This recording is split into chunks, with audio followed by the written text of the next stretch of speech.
Hi everybody, this is Catherine, your favorite French Canadian. Today I'm going to show you how to boost your FPS in Days Gone. Honestly, I'm really impressed by this port. They just released it, and I'm getting a nice 144 FPS without any issue. If I compare this game with Horizon Down Zero, that I had a lot of issue, like I was running the game at 65-70 FPS.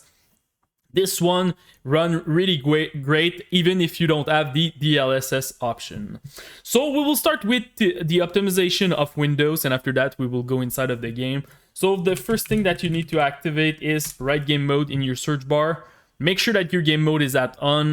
You will get like 2 to 3% boost in your FPS.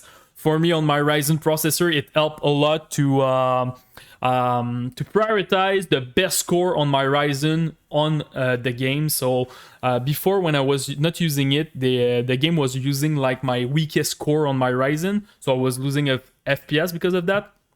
So this will help you a lot.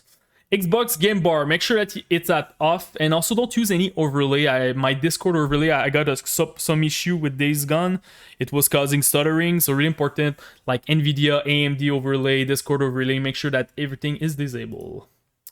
Capture, make sure that your background recording is at off, and also your recorded audio is at off. After that, I recommend to write GPU in your search bar, and make sure that your hardware accelerated GPU scheduling is at on. It will give you a nice 2 to 3% boost in your FPS. When you activate that, you will need to restart your computer to apply it, and you will need like an Nvidia Series 1000 or above to see this option, and also you will need the latest version of Windows 10 to have the GPU scheduling. One more thing, it's the driver. Make sure that you update your driver, Nvidia or AMD or even Intel. I know Nvidia have the latest driver was dedicated to Days Gone, so really important to do that. You can get like a nice 5 to 7% boost in your FPS. Also, in the manage setting, make sure that you're using the power management mode, the prefer maximum performance, and also your Windows plan. Make sure that you're using balance and or high performance.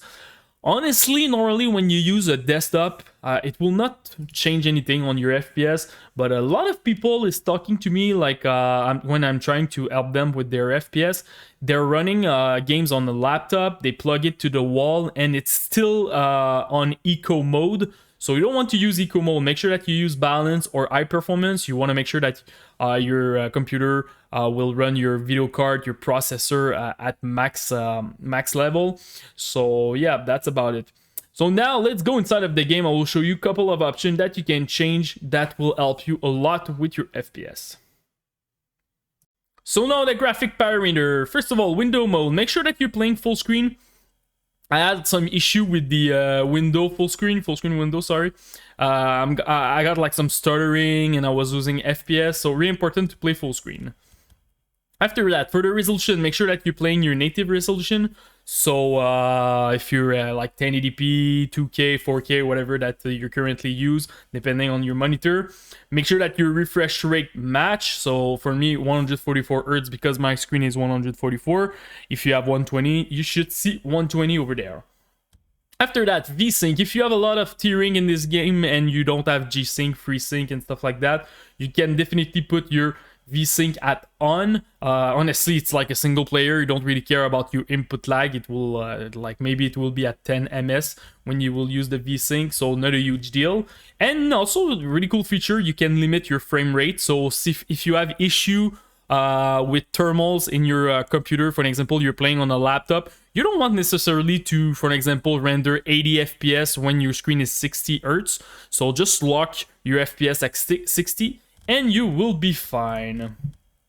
After that, we will go to the graphic. First of all, field of view, I'm playing at 90 because I always play my game at 90, so I modify a little bit.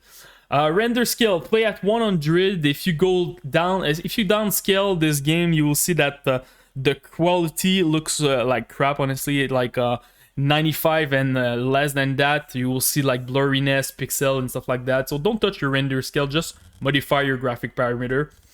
Chromatic aberration, you can keep this one at on. Motion blur, I always remove motion blur in any game. Lighting quality, this one is the first one that will give you a lot of FPS, but also change a lot your image quality. So as you can see over here, you will see that the FPS will adapt. If you put this one high to low, honestly, you can get like a nice 10 to 12% in your FPS. So this one, definitely change it. You will see a big boost in your FPS.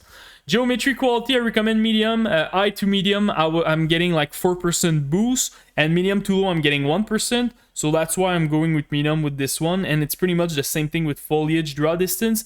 If you are in your motorcycle and you're getting like some stuttering, maybe you should go at low with your foliage draw distance, but normally at medium, you should be fine.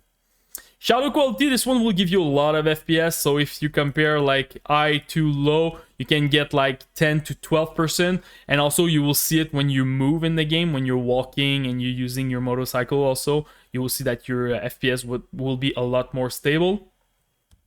Cloud and fog quality, this one I recommend medium. I did a comparison between like, the high, medium, and low. Medium is a good like middle ground. When you go high to medium, you're getting like 3 to 4% in your FPS. Medium to low, it's like 1%.